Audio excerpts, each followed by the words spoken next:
দর্শক আসসালামু আলাইকুম।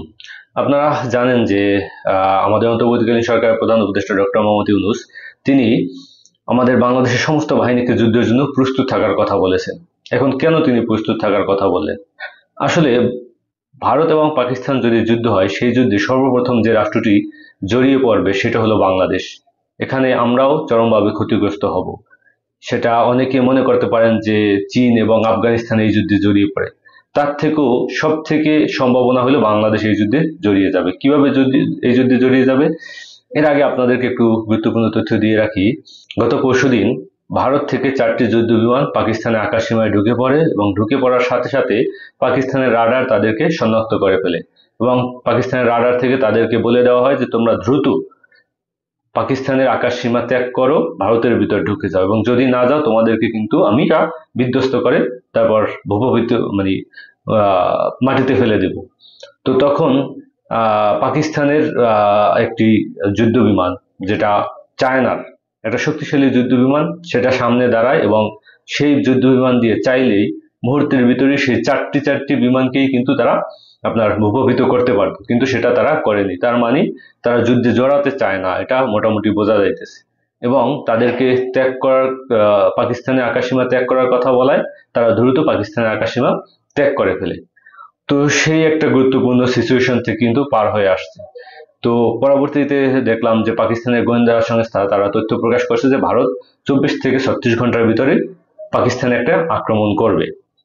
কিন্তু পরবর্তীতে আমরা দেখলাম যে 24 ঘন্টা এবং 36 ঘন্টা পার হয়ে গেল, কিন্তু ওরকমের গুরুত্বপূর্ণ কোনো আপনার পাকিস্তানে আক্রমণ করলো না, শুধুমাত্র বর্ডারে গোলাগুলি চলতেছে। তো এই হলো পরিস্থিতি। এখন আমরা কিভাবে বা বাংলাদেশ কিভাবে এই যুদ্ধে জড়িয়ে যাবে? দেখেন, যদি যুদ্ধ লেগেই যায়, পাকিস্তানের সর্বপ্রথম যে টার্গেটটা থাকবে সেটা থাকবে বাংলাদেশের যে চিকেন নেক, বাংলাদেশ এবং ভারতের যে চিকেন নেক সেভেন সিস্টারে যাওয়ার জন্য। তো সেই চিকেন নেকে তারা কিন্তু পাকিস্তান হামলা করবে। এটা হামলা করবে কাদের পরামর্শে? আপনার চীনের পরামর্শে। চীন বলবে যে তোমরা চিকেন নেকে এটা 5-7টা মিসাইল মারো এবং মিসাইল মেরে তারপর সেটাকে কাট আপ করে দাও। যখনই এইটাকে কাট আপ করে দেওয়া হবে, তখন কিন্তু এই বাংলাদেশের ভিতর দিয়ে তাদেরকে আসা যাওয়া করতে হবে। বাংলাদেশের ভিতর দিয়ে তাদেরকে সেই যে সেভেন সিস্টার রক্ষা করা বা সেভেন সিস্টার থেকে সৈন্য নিয়ে এসে যুদ্ধ করা, যেটাই বলেন, তখন কিন্তু তাকে বাংলাদেশের ভূমি ব্যবহার করতে পারবে। এবং তখন বাংলাদেশ কিন্তু বলবে না, বাংলাদেশের ভূমি ব্যবহার করা যাবে না, এরা বাংলাদেশের আকাশ সীমা ব্যবহার করতে পারবে। তখন বাংলাদেশের আকাশ সীমা কি ব্যবহার করতে দিবে? এই ধরনের বিভিন্ন ভাবে কিন্তু বাংলাদেশ এই যুদ্ধে জড়িয়ে যাবে, এটা কিন্তু আপনাকে মানতে হবে। এবং বিশেষ করে এই যে আরাকান আর্মি, এই আরাকান আর্মিকে দিয়ে তারপর আপনার চায়না চাইবে যে কোনো ভাবে ওই সেভেন সিস্টারের যে নিগো, মিজোরাম, নাগা যে এই ল্যান্ডগুলো আছে সেগুলো দখল করিয়ে নিতে। তো ওই জায়গাটা যদি দখল করিয়ে নেওয়ার চেষ্টা করে আরাকান আর্মি, তখন কিন্তু আবার ভারতকে এসে ওইটা রক্ষা করতে হবে। যদি চিকেন নেক কাটা হয়ে যায়, তখন কিন্তু বাংলাদেশের উপর দিয়ে তাদেরকে আসতে হবে। তো এরকমের বিভিন্ন পজিশনিং অবস্থার কথাও যদি আপনি চিন্তা করেন, বাংলাদেশকে কিন্তু এই যুদ্ধে জড়িয়ে যেতে পারে।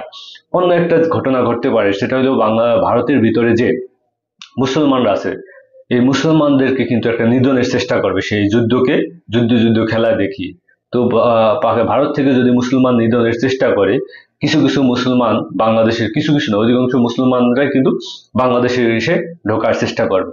যেভাবে 1971 সালে বাংলাদেশের মানুষজন কিন্তু সেখানে ঢুকে পড়ছিল, বাংলাদেশের অনেক হিন্দুরা কিন্তু সেখানে গিয়ে অবস্থান করছিল। প্রায় লাখ লাখ হিন্দুরা সেখানে গেছিল, অনেক হিন্দুরা কিন্তু ফিরেও আসে নাই।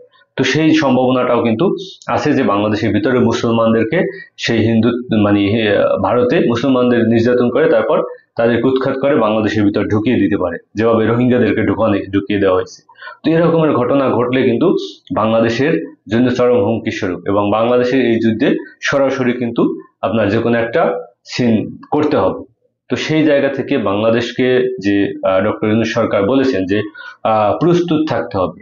তো এই যে দিকের সম্ভাবনা বা তাদের যে পররাষ্ট্র বা তাদের যে নিরাপত্তা বিভাগের যারা আছেন, দায়িত্বে আছেন, তারা খুব এক্সপার্ট, এবং এক্সপার্টিজমের জায়গা থেকে ডক্টর ইউনূস হয়তো এই কথাগুলো বলেছেন যে সর্বোচ্চ প্রস্তুতি নিয়ে থাকতে হবে। অবশ্যই সর্বোচ্চ প্রস্তুতি নিয়ে থাকতে হবে, কারণ যুদ্ধ লেগে গেলে যারাই এখন বলতেছেন যে যুদ্ধ কেন লাগে না, যুদ্ধ কেন লাগে না, ভাই যুদ্ধ লাগলে আমরা চরমভাবে ক্ষতিগ্রস্ত হব, বাংলাদেশ চরমভাবে ক্ষতিগ্রস্ত হবে। এবং শুধু আপনার যে যুদ্ধেই ক্ষতিগ্রস্ত হবে তা না, বাংলাদেশের বিভিন্ন ব্যবসা বাণিজ্য আছে, বিভিন্ন পণ্য আনা নেওয়ার ব্যাপার আছে যেগুলো আমরা পাকিস্তান এবং ভারতের সাথে করে থাকি। তো সেই জায়গাগুলোও কিন্তু ব্যাঘাত ঘটবে। তো এই সার্বিক দিক বিবেচনা করলে আসলে আমরাও বিপদের মুখে পড়ে আছি। তো আমরা আসলে কোনোভাবেই যুদ্ধ চাই না। কিছু উস্কানিমূলক মিডিয়া আছে, বিশেষ করে ভারতের এবং পাকিস্তানেরও আছে, বাংলাদেশেরও কিছু মানুষ আছে যে যুদ্ধ কেন লাগে না, যুদ্ধ লাগলে এই পাকিস্তান জিতবে না ভারত জিতবে, ভারত জিতবে না পাকিস্তান জিতবে, এই ধরনের বিভিন্ন রকমের অতি উৎসাহিত হয়ে আপনারা কন্টেন্ট ক্রিয়েট করেন, যেগুলো কিন্তু ইতিমধ্যে প্রোপাগান্ডা ওয়্যার বা মিডিয়া ওয়্যার কিন্তু শুরু হয়ে গেছে।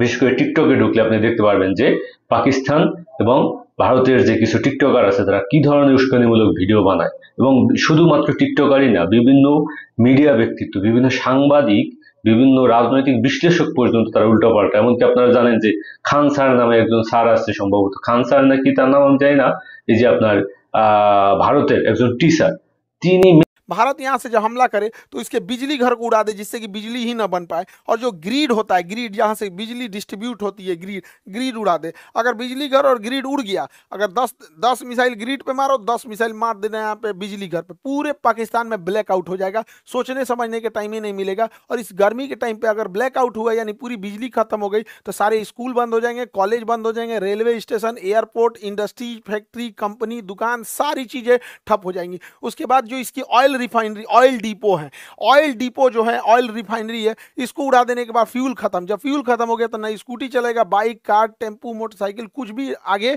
नहीं बढ़ पाएगा। ट्रांसपोर्टेशन को ही रोकना जरूरी होता है। जितने भी बड़े पुल होते हैं, जितने बड़े मेजर पुल हैं, इन पुल को अगर गिरा दिया जाए तो पुल को गिरा देने की वजह से ट्रेन भी नहीं चल पाएगी यहाँ से, और ना ही कोई बड़ी गाड़ियाँ जा पाएंगी। हालांकि ट्रेन को रोकने के लिए सबसे ज़्यादा होता है जो बड़े जंक्शन होते हैं, उनके जंक्शन पॉइंट पे अगर बम्बार्डमेंट कर दिया जाता है तो ट्रेन का आवाजाही बंद हो जाता है। तो भारत सरकार को स्ट्रेटेजिकली हमला करना पड़ेगा और नीचे से नौसेना का ब्लॉकेज लगा देना है और ऊपर से धो देना है, ताकि अगर 2 दिन के लिए भी सर्जिकल स्ट्राइक होता है तो কতটা আপনার এরা কতটা উগ্রপন্থী আপনি চিন্তা করা যায়, কল্পনা করা যায়। তো এই ধরনের আপনার ব্যক্তিত্ব আছে ভারতের ভিতরে, যারা এই ধরনের প্রোপাগান্ডা ওয়্যার বা মিডিয়া ওয়্যার ইতিমধ্যে শুরু করে দিয়েছে। তো আমরা দিন শেষে বলতে চাই যে আমরা কখনো যুদ্ধ চাই না। যদি আপনার ইয়ের সাথে, ভারতের সাথে, ভারতের সেই পেহেলগামের ঘটনায় যদি পাকিস্তান জড়িত থাকে, সেটা সুষ্ঠু তদন্ত চাইতে পারে ভারত। ভারত আন্তর্জাতিকভাবে জাতিসংঘ আছে, তাদেরকে এসে বলুক যে নিরপেক্ষ তদন্ত করে এখানে কারা। এই হিন্দুত্ববাদী খেলা বা ভারতের মোদির যে খেলা, বিভিন্ন ইলেকশন বা বিভিন্ন, আপনারা জানেন যে এখানে একটা স্থানীয় সরকার যে নির্বাচন, সেই নির্বাচন সামনে শুরু হতে যাচ্ছে। তো সে জায়গায় ভারতের এই যে বিজেপির আধিপত্য বিস্তার করার জন্য, ভোট ব্যাংক কালেক্ট করার জন্য এই ধরনের খেলা কিন্তু সে সব সময় খেলে থাকে। তো এই খেলায় এখন শেষমেশ কোন শেষের দিকে আসলে পুরোপুরি যুদ্ধই শুরু হয়ে যায় কিনা, সেই যুদ্ধ শুরু হলে পুরো পুরো ভারতবর্ষের জন্য সেটা কিন্তু একটা বিপদের সম্মুখীন। এবং শেষমেশ কিন্তু এদের দুইটি রাষ্ট্রের কাছে কিন্তু পরমাণু বোমা আছে। এটা কিন্তু আরো মারাত্মক, আরো ভয়াবহ। এবং পাকিস্তান, যদি যুদ্ধ শুরু হয়, পাকিস্তান কিন্তু পরমাণু অ্যাটাক করবেই করবে। তো সেই জায়গায় ভারত কিন্তু বসে থাকবে না। শেষমেশ আমরা চাই কোনো যুদ্ধ শুরু না হোক, যুদ্ধের পৃথিবী আমরা দেখতে চাই না, আমরা সুন্দর শান্তির পৃথিবী দেখতে চাই।